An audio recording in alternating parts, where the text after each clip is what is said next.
Allah subhanahu wa ta'ala created the angels. Very interestingly, He created another kind known as the bin kind. A certain creature or creatures of Allah subhanahu wa ta'ala known as bin. And they were on the earth. And on the earth they created chaos and havoc and so on. So Allah sent the jinn to deal with the bin on earth. So the jinn came in and they dealt with the bin and they overcame them and overpowered them and destroyed them completely. And who was the head of the jinn? One known as Iblis. Before creating Adam, Allah created the jinn. And the jinn lived on earth 2,000 years before Adam. They are very strong. They are very powerful. They caused so much corruption. They killed each other. So Allah subhanahu wa ta'ala sent an army of the angels to fight them. And this army of the angels fought them and pushed them out of the land and made them live on the islands of the sea. And they've been living on there till the day of judgment. Bismillah, alhamdulillah, wassalatu wassalamu ala rasulillahi sallallahu alayhi wa ala alihi wa sahbihi wa man wala, amma ba'd. Concerning the jinn, it's a creation about which there are a lot of fairy tales, there's a lot of stories. If you go to any city, if you go to any nation, you will find that usually a part of their belief, a part of their myths and their fairy tales, the jinn are mentioned. So whether it be ghosts or spirits, usually they're referring to the jinn. So this unseen world, the unseen, what they call spirits. Because this is an element of the unseen, we have to stick to the Quran and the Sunnah. Before creating Adam, Allah created the jinn. And the jinn lived on earth 2,000 years before Adam. Jinn comes from the word jana, and jana means that which is concealed. So jinn means that which is hidden, that which is concealed. Allah subhanahu wa ta'ala tells us in Surah Ar-Rahman, وَخَلَقَ الْجَانَّ مِن مَارِجٍ مِّن نَارٍ, and He created the jinn from a smokeless flame of fire. Is the corner of the flames that you have all the different colors, the red and the green and the blue and the orange and the yellow. They are very strong, they are very powerful, but they're very dumb. Allah subhanahu wa ta'ala has also established some of their attributes in the Quran. So Allah has established that they can see, that they can speak, and Allah has established that they can hear. The jinn do have genders. There are male jinn and there are female jinn. The jinn actually marry and have children. They have offspring. They procreate. So unlike the angels who are just perpetually being created, and both jinn and human beings die. They have janazas, they have graves, they have funerals, they have cultures, they have languages, they have genders. They are different ethnicities and tribes, like we are. They have their languages, we don't learn them. They learn our languages to communicate with us. The jinns don't seem to have a particular shape or form. These entities in all cultures are terrifying to look at, which means they purposely take on forms that terrify, because they don't have original forms. Bones and the dung of our animals, they are the food for the jinn. So when we are eating our chicken and our lamb and whatever it might be, and we have the bones and we get rid of the bones, if the jinn come across this and these are the good believing jinn, then this will be food for them by the permission of Allah. They are mukallafun, which means that they are responsible for their actions. They have free will, just like human beings. And of them there are righteous jinn, and of them there are disobedient jinn. From the jinn there are those who are Muslims and those who are non-Muslim. They have their religions the same way we do. So you will find jinns who are Hindu, Sikh, Muslim, atheist, those who worship the devil, whatever it might be. They have their own religion. There's difference of opinion amongst the scholars now. Did Allah send messengers from amongst themselves, or the human messengers that were sent, were they also sent to the jinn at that time as well? Allah subhanahu wa ta'ala knows best, but we know that Muhammad sallallahu alayhi wasallam, he was sent as a messenger for all of the worlds. Some group of the jinn, they came to the Prophet sallallahu alayhi wasallam and they listened to this Quran. And they were amazed by this Quran. And then they went back to their people and then they gave da'wah to their people. The jinn are not fallen angels. Sometimes we find amongst our community, people think the jinn are angels which have disobeyed Allah. Is Iblis a jinn or an angel? Iblis was from al-jinn. Because he was so righteous, he was included with the angels and elevated to a very high level among the angels.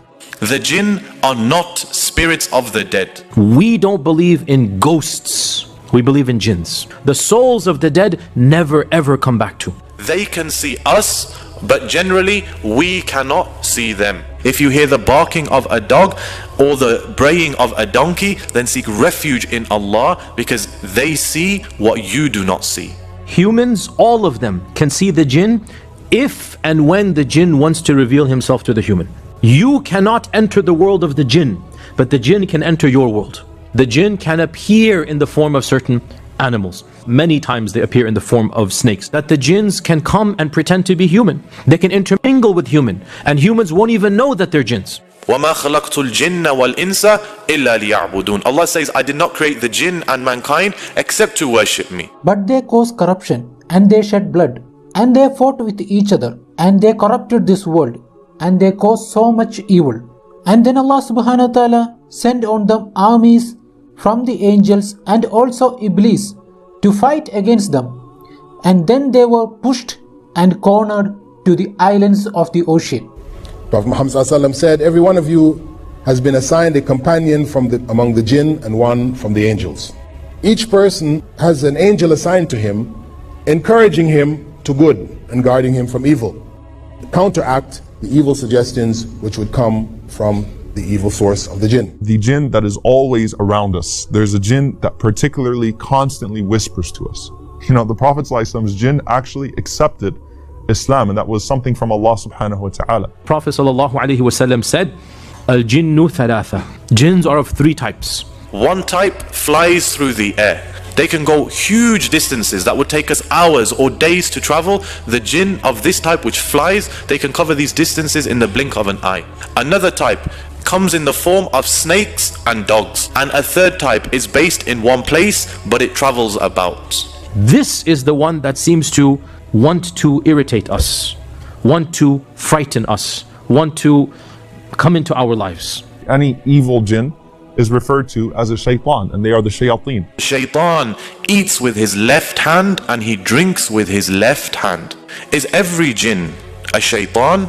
And is every shaitan a jinn? The answer is no. You get shayateen from amongst mankind, and you get shayateen from amongst the jinn. If you don't say Bismillah when you enter your home, then you are inviting the devils in to stay with you. If you don't say Bismillah when you eat, then you've basically turned your house into a hotel for them. Come, eat, drink, relax, chill out. The Prophet ﷺ said, when the night falls or when evening comes, bring your children, keep your children inside, for the devils, they spread out at that time. Then when 1 hour of the night has passed, let them out again, and lock the doors and mention the name of Allah, for the shaitan cannot open a locked door over which the name of Allah has been mentioned. The Ifrit is an especially evil and especially strong jinn.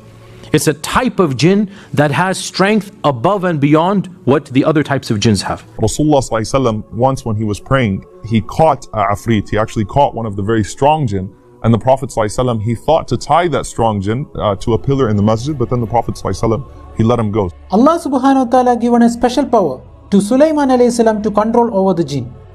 When Sulaiman alayhi salam ordered his army to bring the throne of Sheba, the first creature to stand up was the Ifrit from the jinn. And the Ifrit said, I will bring the throne to you before you stand up from your place. The throne is at Saba and Sulaiman alayhi salam is at Jerusalem. By flight it will take hours and hours.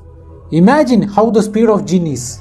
The jinn is going to bring this throne, not in a physical manner, pick it up and bombard out of the palaces of the Queen of Sheba, and you will see a big throne flying in the air all the way to Jerusalem and people are wondering. No, it will disappear there and appear over there, which is from our world what? From our perspective, it's teleporting.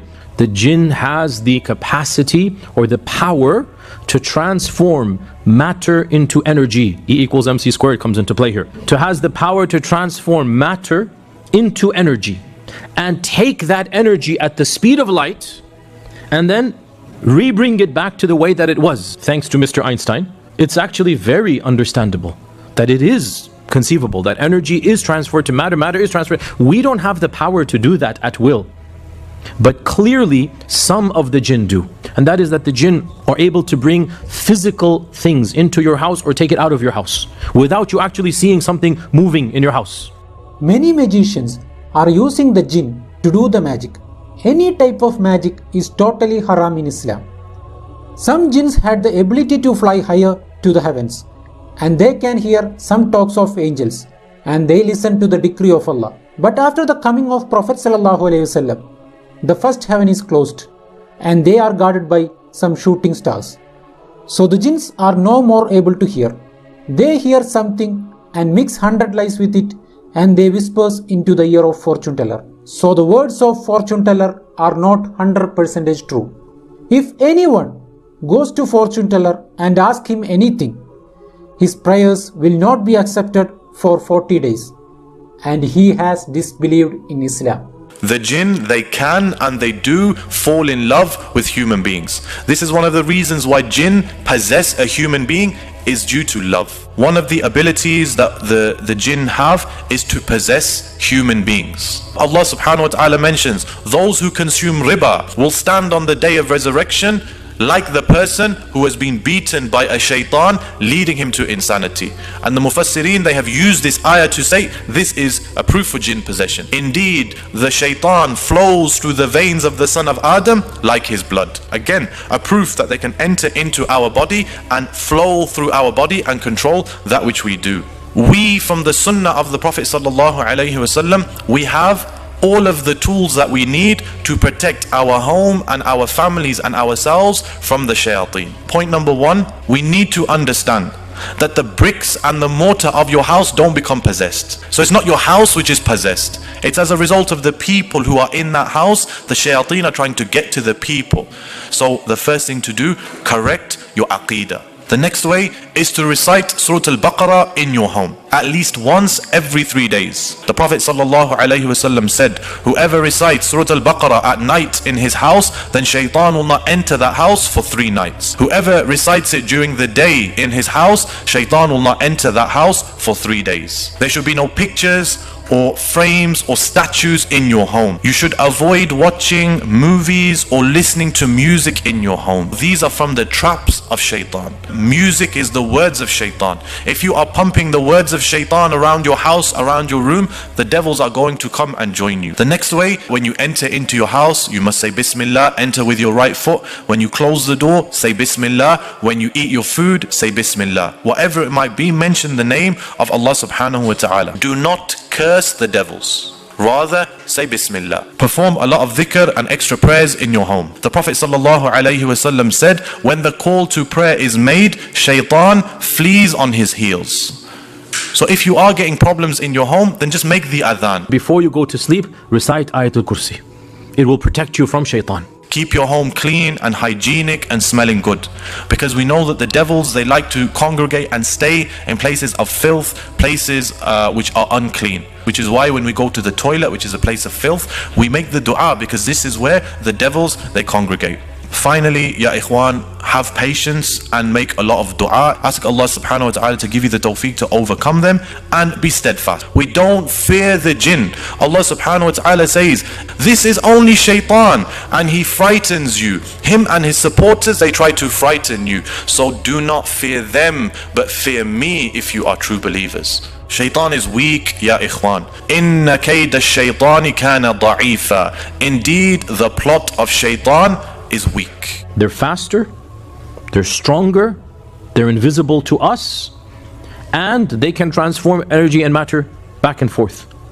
But we have more wisdom than them, and wisdom trumps physical power. We have the brains over them. Allah says, indeed, over my believing servants, you, O shaitan, you're not going to have any authority. You don't have any control over my believing slaves. And sufficient is Allah as a disposer of affairs. وصلى الله وسلم وبارك على نبينا محمد سبحان الله بحمده سبحانك اللهم وبحمدك نشهد أن لا إله إلا أنت نستغفرك ونتوب إليك.